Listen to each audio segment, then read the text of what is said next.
Well, this is another response video to Nick, the modern mystic, on the subject of responsibility, autonomy.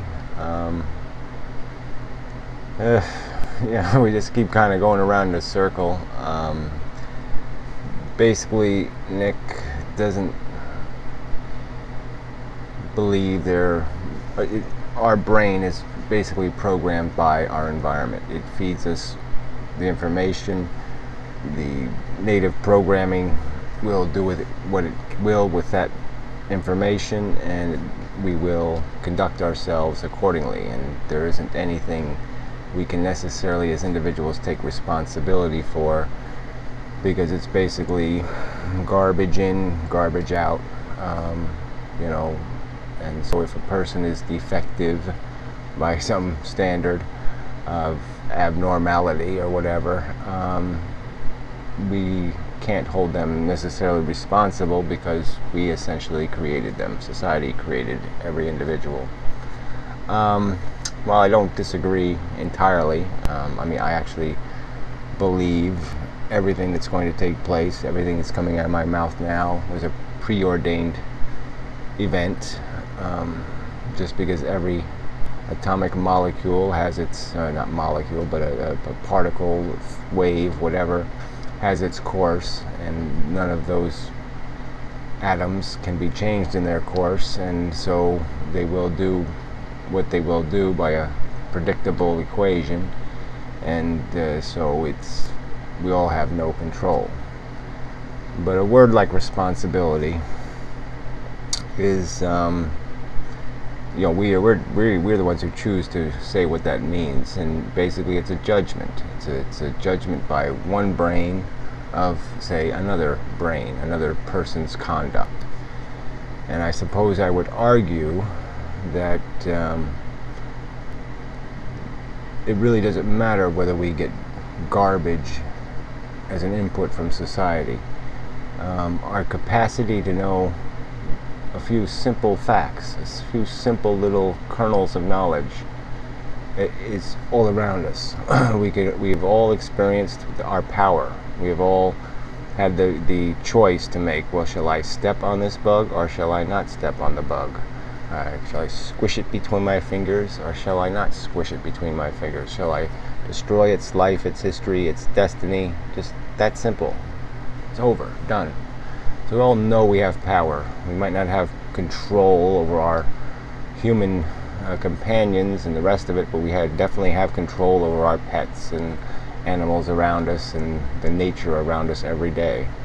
We can choose to create all kinds of holocaust if that is our choice, or we can choose to do acts of kindness, and it is, like I said, even though it's not a real choice, it is a practical choice, and our brains stir up thoughts and ideas and images, and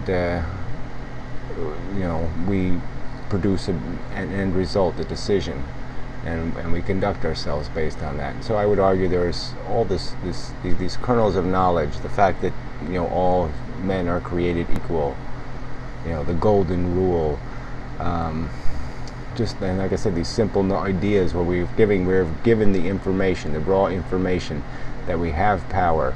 We know of our own prejudices. We know we like a particular flavor of ice cream for no good reason whatsoever, and so we know that we wouldn't make an important judgment based on that prejudice or preference. These are it requires no advanced interaction with a knowledge database, or responsible parents, or a responsible society to glean this basic information that we have the power. We have the choice to be liars and cheaters, and it's right there in front of us. We can know those facts without having to go through any elaborate conditioning or programming or anything else. It's right there to be had, that knowledge. And some future video I'd like to go through, maybe we can compile a list in the comments here of all these little basic facts that we have, that we know, and that there's every reason for us to be able to tell the difference between lying and telling the truth. And there's just no excuse for saying well, anyway, the bottom line is that even if I agree 100% with what Nick is saying about our lack of control, the point is it's how we say it. And because he does concede that society is basically making the individual, that what he says to me makes me, what I say to him makes him, that we influence each other by what we say and by what we neglect to say. I mean, in terms of Matt's circumstance, maybe Matt needs me to say to Matt, well, Matt, you have a choice about your career. You're going to make a decision that's going to affect the rest of your life. Now, you might think, well, I'll take 5 minutes and think about it. Or you might say, well, I'll get stoned and flip a coin. And I might suggest to you, well, Matt, why don't you take a week and start writing down, certain probabilities about what you think you want in life, whether you want a family, you want this, and then try to do some sort of probability equation and figure out what might be the right career move, especially considering how the future is going to change and what might change in that future, and what knowledge or what skills might be valued in the future. So maybe you try to do a real thoughtful decision with a best calculation, rather than a whimsical, well, I feel like being a doctor today, or I feel like being a researcher tomorrow. I mean, that seems a little bit haphazard and random, so maybe I would encourage you to do as much thinking and on the subject as possible, and maybe that'll make all the difference. Now that I've said that, it makes all the difference because he has that input, but I don't think he needs it. I think he's smart enough to know these things, and he sort of can take some responsibility to make a rational choice and not a random choice.